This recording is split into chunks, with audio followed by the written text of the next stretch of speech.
Microprocessor and মাইক্রোকন্ট্রোলারের আগের ভিডিওতে আমরা 8086 আর্কিটেকচারটা ড্র করা শিখছি এবং সেখানে কিছু কোনটা কি রেজিস্টার এগুলো আমরা শর্ট ফর্ম হিসেবে জানছি। এখন আমরা এগুলোকে নিয়ে আলোচনা করব। আজকে আমরা ফার্স্ট আলোচনা করব ফ্ল্যাগ রেজিস্টার নিয়ে। ফ্ল্যাগ রেজিস্টারটা হচ্ছে রেজিস্টার 9, ফ্ল্যাগ রেজিস্টার 9টি, তার মধ্যে 3টা হচ্ছে কন্ট্রোল বিট, বাকি 6টা হচ্ছে আলাদা। সো হচ্ছে আমরা কন্ট্রোল বিটগুলো ফার্স্টে জানবো। কন্ট্রোল বিটের মধ্যে আছে trace flag, interrupt flag and হচ্ছে ডিরেকশন ফ্ল্যাগ। ট্রেস ফ্ল্যাগটা হচ্ছে যে 8 নাম্বার, সো এর শর্ট ফর্ম হচ্ছে টিএফ, ইন্টারাপ্টের শর্ট ফর্ম হচ্ছে আইএফ এবং ডিরেকশন ফ্ল্যাগের শর্ট ফর্ম হচ্ছে ডিএফ। 8, 9, 10, সো এই 3টা হচ্ছে আমরা এখানে লিখবো। 8 ইন্টারাপ্ট ট্রেস ফ্ল্যাগ, 9 হচ্ছে ইন্টারাপ্ট ফ্ল্যাগ এবং 10 হচ্ছে ডিরেকশন ফ্ল্যাগ। এই 3টা মিলে হচ্ছে আমার ফ্ল্যাগ রেজিস্টারের 3 কন্ট্রোল বিট। এই 3টা হচ্ছে আমার কন্ট্রোল বিট। যদি জিজ্ঞেস করে ফ্ল্যাগ রেজিস্টারের কন্ট্রোল বিট কয়টি এবং কি কি, তাহলে হচ্ছে অ্যান্সার হবে 3 control bit, trace flag, interrupt flag এবং ডিরেকশন ফ্ল্যাগ। ডিরেকশন ফ্ল্যাগে কি হয়? ডিরেকশন ফ্ল্যাগে হচ্ছে set auto increment, set auto decrement এবং হচ্ছে ক্লিয়ার করা হয় অটো ইনক্রিমেন্ট। এটা হচ্ছে ডিরেকশন ফ্ল্যাগের কাজ। এবার আসি ইন্টারাপ্ট ফ্ল্যাগ। ইন্টারাপ্ট ফ্ল্যাগের আগে আমাদেরকে ট্রেস ফ্ল্যাগটা জানতে হবে। ট্রেস ফ্ল্যাগ কি করে? Generate and internal interrupt. ফার্স্টে এখানে একটা ইন্টারনাল ইন্টারাপ্ট হয়, দেন আমরা ইন্টারাপ্ট ফ্ল্যাগে যাব। ইন্টারাপ্ট ফ্ল্যাগে কি হয়? ইন্টারাপ্ট ফ্ল্যাগে সেটিং একটা ইন্টারাপ্ট ফ্ল্যাগ হয় এবং যদি 0 থাকে তাহলে আমার ইন্টারাপ্ট ফ্ল্যাগটা ক্লিয়ার করা হয়। এটা হচ্ছে আমার 3 কন্ট্রোল বিটের যে ফ্ল্যাগটা আছে সেটার। বাকি 6টার মধ্যে হচ্ছে 0তে যাবে হচ্ছে ক্যারি ফ্ল্যাগ, এবার হচ্ছে 2-এ যাবে হচ্ছে প্যারিটি ফ্ল্যাগ, 2। 4-এ যাবে হচ্ছে অক্সিলারি ক্যারি ফ্ল্যাগ, 6-এ যাবে হচ্ছে জিরো ফ্ল্যাগ, 7-এ যাবে এটা 7-এ হচ্ছে ওভারফ্লো, 7 সাইন ফ্ল্যাগ এবং 11 হচ্ছে ওভারফ্লো ফ্ল্যাগ। এই হচ্ছে 1, 2, 3, 4, 5, 6, 1, 2, 3, 4, 5, 6, এই হচ্ছে 6টা। Carry flag. ক্যারি ফ্ল্যাগটা কি? আমার হাতে যখন ক্যারি থাকে, 0 বা 1 ক্যারি থাকে, এটা হচ্ছে ক্যারি ফ্ল্যাগ। প্যারিটি ফ্ল্যাগ, আমরা হচ্ছে যখন ডিজিটাল লজিক ডিজাইনের কিছু ম্যাথ করছি তখন আমার প্যারিটি বিট, তারপরে হচ্ছে প্যারিটি বিট ছিল, প্যারিটি বিটের মধ্যে ইভেন্ট ছিল, অড ছিল। সো এবার হচ্ছে যে আমরা মাইক্রোপ্রসেসর অ্যান্ড মাইক্রো কন্ট্রোলারে প্যারিটি ফ্ল্যাগ পাবো। প্যারিটি ফ্ল্যাগে হচ্ছে যে রেজাল্ট সেট হবে যদি আমার ইভেন্ট থাকে, রেজাল্ট ক্লিয়ার হবে যদি আমার অড থাকে। ইভেন্টটা হচ্ছে 0 আর অডটা হচ্ছে 1, কারণ আমার কম্পিউটার 0 আর 1 ছাড়া কিছু বুঝে না। অ্যান্ড অক্সিলারি ক্যারি ফ্ল্যাগ, এটা হচ্ছে যে বাইনারি টু ডেসিবেল অপারেশনগুলো করে। এই ফ্ল্যাগে হচ্ছে যে আমার যত অপারেশনগুলো হয় বাইনারি টু ডেসিবেল সব অপারেশনগুলো করে অক্সিলারি ক্যারি ফ্ল্যাগ। এবং হচ্ছে আমার সাইন ফ্ল্যাগ। আমরা জানি হচ্ছে যে যখন আমরা বাইনারি যোগ করি তখন আমার মোস্ট সিগনিফিকেন্ট বিটটা যদি 1 হয় তাহলে আমার রেজাল্টটা আসে নেগেটিভে। সো হচ্ছে যে সাইন ফ্ল্যাগ কী করে? সাইন ফ্ল্যাগ দেখে যে আমার মোস্ট সিগনিফিকেন্ট বিটটা 1 নাকি হচ্ছে 0। যদি 1 থাকে তাহলে নেগেটিভ, যদি 0 থাকে তাহলে পজিটিভ। এবার আসি জিরো ফ্ল্যাগ। জিরো ফ্ল্যাগ কী করে? রেজাল্ট সেট করে। যদি আমার 0 থাকে, যদি 0 থাকে তাহলে রেজাল্ট সেট হয়, যদি নন 0 থাকে তাহলে আমার পুরো সিস্টেমটা রেজাল্ট ক্লিয়ার হয়। এবার আসি ওভারফ্লো ফ্ল্যাগ। এটি এখানে অ্যারিথমেটিক ওভারফ্লো হয়। অ্যারিথমেটিক বাইনারি যে আমরা যোগ করি বিয়োগ করি, এখানে যদি আমার 4 বিটের যোগ করি আমরা দেখবো যে এখানে অনেক সময় 5 বিট চলে আসে। যে এক্সট্রা বিটটা আসে, যে একটা এক্সট্রা বিট আসে বা 2টা এক্সট্রা বিট আসে, সেটা হচ্ছে আমার ওভারফ্লো ফ্ল্যাগ। এটাই ছিল আমাদের ফ্ল্যাগ রেজিস্টার।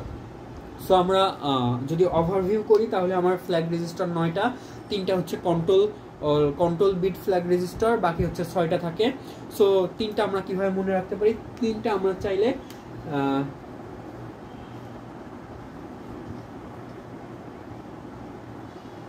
এই 3টা আমরা চাইলে ডি আই ইউটা টি হয়ে যাবে। সো হচ্ছে এভাবে মনে রাখতে পারি। ডিরেকশন ফ্ল্যাগ যেটা হচ্ছে 10 নাম্বার, ইন্টারাপ্ট ফ্ল্যাগ যেটা হচ্ছে 9 নাম্বার, আর হচ্ছে টি হচ্ছে ট্রেস ফ্ল্যাগ যেটা হচ্ছে 8 নাম্বার। সো ডিআইটি এটা দিয়ে আমরা মনে রাখতে পারি হচ্ছে 3 কন্ট্রোল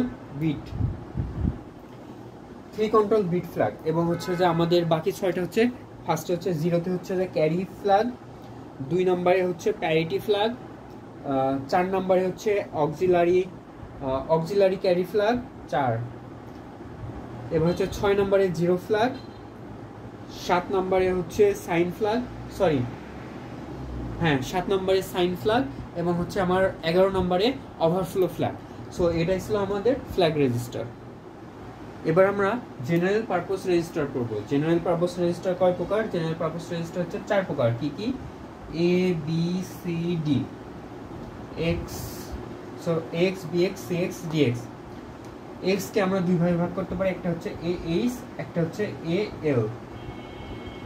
সেম বিএক্স কে B H B L, CX কে C H C L, DX কে D H D L. So এখন আমরা এগুলো পড়বো। এক্সটা কি? এক্সটা হচ্ছে অ্যাকুমুলেট রেজিস্টার। যত ধরনের অ্যারিথমেটিক লজিক্যাল অপারেশন আছে সবগুলো আমার এই অ্যাকুমুলেট রেজিস্টারে হয়। তারপরে আমার যে কোডটা থাকবে, আমার তো কোড অনেক বড় হবে, এটাকে ম্যাশিং কোড বা শর্টেজ কোডে কনভার্ট করে অ্যাকুমুলেট রেজিস্টারে। অ্যাড, সাব, মাল্টিপ্লিকেশন, ডিভিশন, এগুলো সব হয় আমার অ্যাকুমুলেট রেজিস্টারে। সো ম্যাক্সিমাম কাজই হয় আমার অ্যাকুমুলেট রেজিস্টারে। আমরা যে আউটপুট ইনপুটগুলো দেখতে পাই সব হচ্ছে যে আমাদের কাজ করে অ্যাকুমুলেট রেজিস্টারে। আমরা যখন ম্যাথ করব তখন এই 4টা রেজিস্টার ইউজ করা হবে। সো এই 4টা রেজিস্টার একটু বেশি গুরুত্বপূর্ণ। এবার আসে হচ্ছে বেস অ্যাড্রেস বিএক্স। বিএক্স কে আমরা কত ভাগে ভাগ করি? বিএক্স কে আবার বিএইচ আর বিএল এ ভাগ করা যায়। সো বিএক্সটা হচ্ছে যে বেস অ্যাড্রেস, মেমোরির অ্যাড্রেসকে হোল্ড করে হচ্ছে বেস অ্যাড্রেস রেজিস্টার। যে আমরা কাউন্টার রেজিস্টার, কাউন্টার রেজিস্টারে কি হয়? লুপ,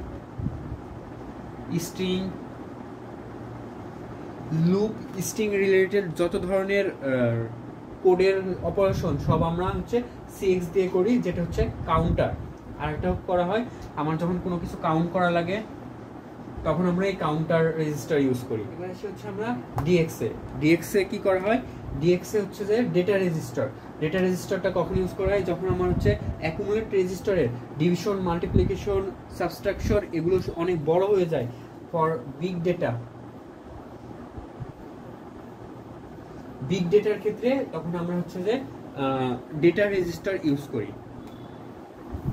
এবার আমরা দেখব এক্সিকিউশন ইউনিটের আরো 4টা রেজিস্টার সম্পর্কে। সেটা হচ্ছে যে pointer and index register. So আমরা নাম দেখে বুঝতে পারতেছি এটা কোনো পয়েন্টার মানে কোনো কিছুকে পয়েন্ট করে, আর ইন্ডেক্স মানে কোনো কিছুর একটা ইন্ডেক্স। সো এটা হচ্ছে পয়েন্টার অ্যান্ড ইন্ডেক্স রেজিস্টার হচ্ছে 4 প্রকার। কি কি? পয়েন্টার অ্যান্ড ইন্ডেক্স রেজিস্টার হচ্ছে যে 4 প্রকার। একটা হচ্ছে এসআই, একটা হচ্ছে ডিআই, একটা হচ্ছে SP, BP. So SI, DI, SP, BP দুইটাই এস এবং ডি তারপরে B. So SI, DI, SP, BP. So এসআইটা কি? এসআই হচ্ছে যে সোর্স ইন্ডেক্স। আমাদের এই পয়েন্টার অ্যান্ড ইন্ডেক্স থেকে আমরা অফসেটটা মনে রাখবো, জাস্ট আমাদের অফসেটটা মনে রাখলে হবে। আমার এখানে ম্যাথের জন্য এটা কাজে লাগবে অফসেটটা। নেক্সট আমরা যখন ম্যাথ করব তখন দেখব এই অফসেটটা কি। সো সোর্স রেজিস্টারের জন্য হচ্ছে যে অফসেটটা হচ্ছে ডিএস, এবং হচ্ছে ডেস্টিনেশন ইন্ডেক্স ডিআই হচ্ছে ডেস্টিনেশন ইন্ডেক্স, অফসেট হচ্ছে ইএস। বেস পয়েন্ট বিপি হচ্ছে বেস পয়েন্ট, অফসেট হচ্ছে এসএস, এবং হচ্ছে স্ট্যাক পয়েন্ট এসপি হচ্ছে স্ট্যাক পয়েন্ট, স্ট্যাক পয়েন্টের অফসেট হচ্ছে এসএস। সো আমি কি দেখতে পাচ্ছি? এই দুইটার অফসেট এসএস, এইটার অফসেট হচ্ছে ডিএস, এটার অফসেট হচ্ছে ইএস। সো ডি এর পরে ই আসে, সো ডিএস, ইএস আর SS. Source index offset DS, destination index offset ES, base point offset SS, stack point, offset, SS. Stack পয়েন্টটা কি? স্ট্যাক পয়েন্ট হচ্ছে কোনো কিছু স্ট্যাক করে রাখা। স্ট্যাক মানে হচ্ছে যে টপ থেকে, এটা হচ্ছে টপ থেকে first in first out, FIFO. So আমরা বাস ইন্টারফেস ইউনিটের সেগমেন্ট রেজিস্টারগুলো জানবো। বাস ইন্টারফেস ইউনিটের সেগমেন্ট রেজিস্টার কি ছিল? সিএস, ডিএস, এসএস অ্যান্ড হচ্ছে যে ইএস, সিডিই, দেন এখানে একটা এস, বাকি সব রাইট সাইডে এস থাকবে। সো এটা আমরা কিভাবে মনে রাখতে পারি? এটা মনে রাখতে পারি C D E, S S S S S. So এভাবে আমরা মনে রাখতে পারি সেগমেন্ট রেজিস্টারগুলো। সো সিএস এ কি? নির্দেশ করার অবস্থানগুলো আমার সেগমেন্ট রেজিস্টারের কোড সেগমেন্টে নির্দেশ করে। এবার আসি হচ্ছে ডিএস। ডিএস এ হচ্ছে ডেটা সেগমেন্ট। আমার কোডের ডেটা বা ভেরিয়েবলের যে অবস্থান, এগুলো হচ্ছে ডেটা সেগমেন্টে নির্দেশ করে। এবং হচ্ছে আমার এসএস, এসএস এ কি?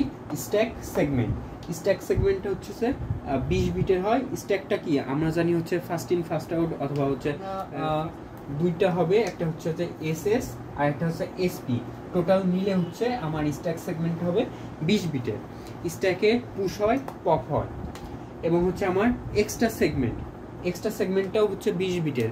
আমার কোনো কিছু এক্সট্রা ক্যালকুলেশন করার জন্য এক্সট্রা যে ডাটাগুলো হ্যান্ডেল করা লাগবে, সবগুলো আমার হবে এক্সট্রা সেগমেন্টে। এবং আমাদের বাস ইন্টারফেস ইউনিটে আরেকটা আছে, সেটা হচ্ছে স্পেশাল পারপোজ রেজিস্টার।